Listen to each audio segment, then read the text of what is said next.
Hello friends, ఈ రోజు నా స్టైల్లో పాలకూర పప్పు ఎలా చేయాలో చూపిస్తున్నాను. ఫస్ట్ కందిపప్పు, కొంచెం శనగపప్పు నానబెట్టుకోవాలి. అందులోనే కొంచెం చింతపండు, ఇంకా పచ్చిమిరపకాయలు, పాలకూర,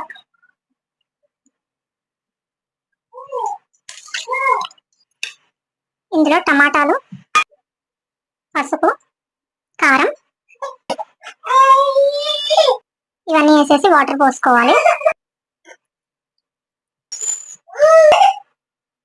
అన్ని వేసుకున్నాక ఇట్లా మీద నుంచి కొంచెం ఆయిల్ పోసుకోవాలి.